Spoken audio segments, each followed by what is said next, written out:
Good day. Yeah, cyberpunk, the one sci-fi future that turned out to be real. Cyberpunk as a genre has been with us since the 1980s. The very name conjured up thoughts of dudes in trench coats, advanced computers running Windows 95, street samurai with diamond skin, 2 GB hard drives, laser discs, and rainy cities filled with the poor and disaffected trying to survive one more day in a corporate-run hellscape. Well, we got most of that right here in the real world. All the cool concepts we see in games like Deus Ex Human Revolution and Cyberpunk 2077 got their start in a little novel called Neuromancer, written by William Gibson and released to the reading public in 1984. The 80s tried to warn us, man, and we didn't listen. The novel created all the foundations of modern-day cyberpunk living, fiction. It laid the groundwork for the plots that we would see in cyberpunk stories and created the lingo as well, and can be considered one of the major novels of 20th century literature. And when I say it created everything, I am not exaggerating. It is to cyberpunk as Lord of the Rings is to fantasy. The plot is as follows. Down on his luck, former netrunner, aka console cowboy Henry Case, is hired by the shadowy figure named Armitage to engage in some hacking. Along the way, Mr. Case gets into a relationship with Armitage's crony, a cybernetically augmented street samurai, and that's the term the novel uses, by the way, named Molly Millions. Molly has diamond-hard retractable fingernails and sunglasses covering her eyes. The characters are what really sell the novel, not the techno bullshit. Unlike in later cyberpunk stories, the characters here are not super cynical assholes, but instead are people broken by society, and the novel spends a great deal of time with them fighting their inner demons and trying to be, if not good people, then at least not horrible bastards.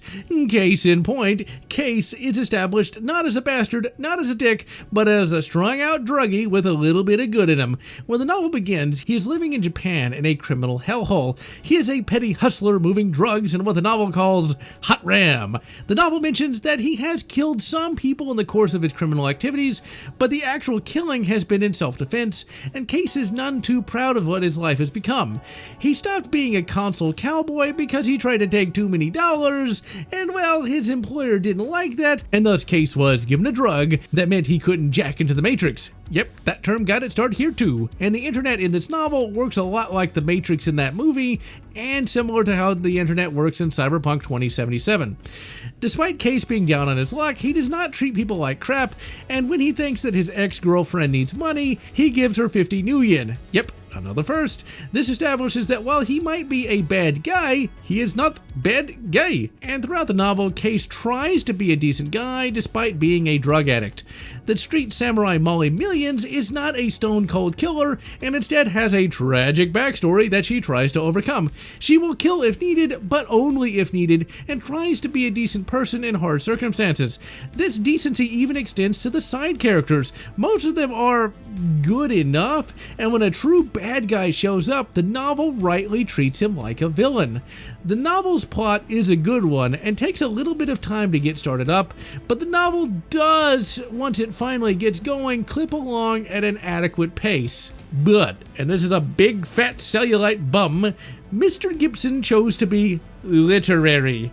And thus we have a lot of flowery language and some really artistic descriptions, and this makes the novel kind of hard to follow in places as it gets really abstract.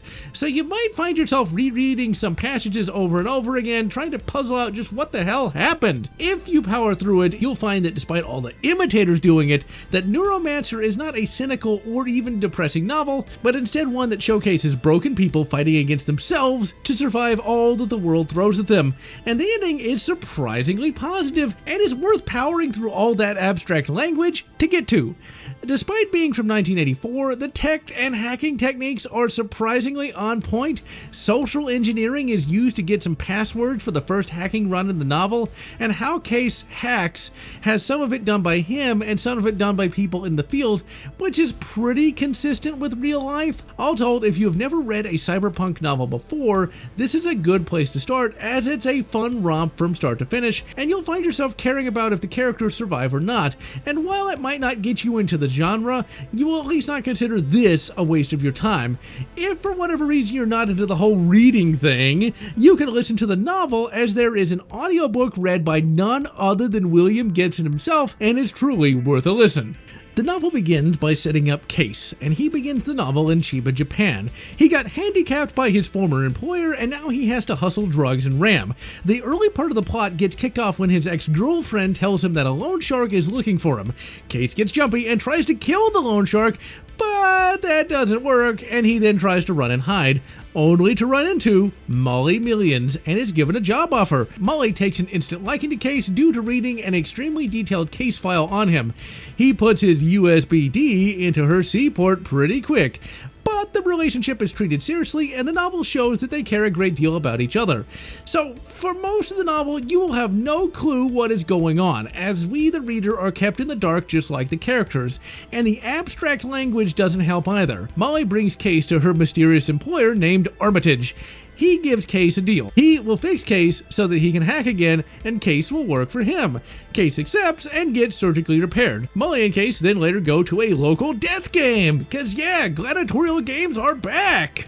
Case's ex-girlfriend gets blasted in a rather abstract passage, and Case is broken up about it for the rest of the novel, once again showing that while he might be an addict, he has a heart. Armitage gives Case his first run. They have to break into a company to get a ROM construct, aka a dumb AI, and the run is really bloody intense and is exquisitely written and probably one of the best runs in the entire cyberpunk medium. Molly and Case also learn that Armitage was once a man named Corto, and he was a member of an elite hacking team that fought in World War III. After the war, Corto was betrayed by the US government and went nuts and disappeared into the criminal underworld. Next, the team has to go to Istanbul to pick up another member of the team, a guy that can create illusions. He is a total sociopath and uses his cyberware to seduce women, turn them into revolutionaries, and then turn them into the government, all in order to get his rocks off. The other two cyber runners hate this guy's guts due to this. The novel starts to tease the main plot a little bit, and the name Wintermute starts to come up here and there. What's funny is that none of the normies know what Wintermute is, but we do, Shadowrunners, we do. There's a creepy scene where Wintermute tries to call Case by using a bunch of payphones, and some like to say that this is out of date, and really this would be an easy to update scene by just having Wintermute call his cell phone. So after the rat bastard is added to the team, the rest of the novel takes place in space. That was a huge shock to me, as I figured the novel would primarily take place in a grungy city. In space, they go to a habitat run by space Rastafarians, 80s man. One of the Rastas becomes a member of the crew and is pretty badass.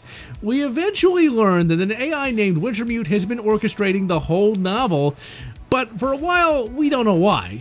The bastard illusionist betrays the characters and Case gets picked up by the Turing police.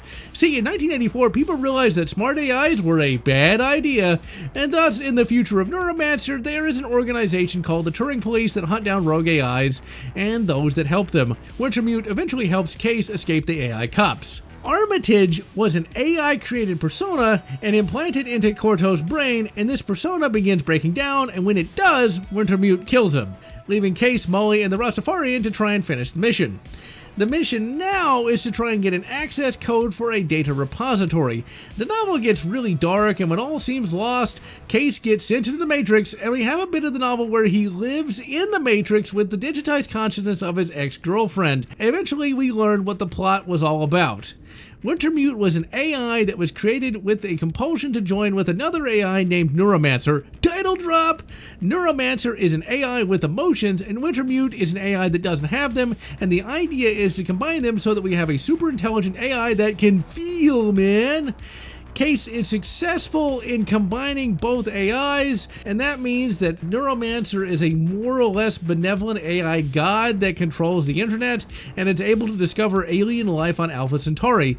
Case and Molly get paid a dump truck full of money and stay together for a while, but eventually she splits as she's just, as she says, not wired that way. Case gets a new squeeze and settles down and goes back to his hacking ways. And in cyberspace, Cybercase and Cyber ex-girlfriend live happily ever after. Happily ever after in a cyberpunk book? Say it isn't so.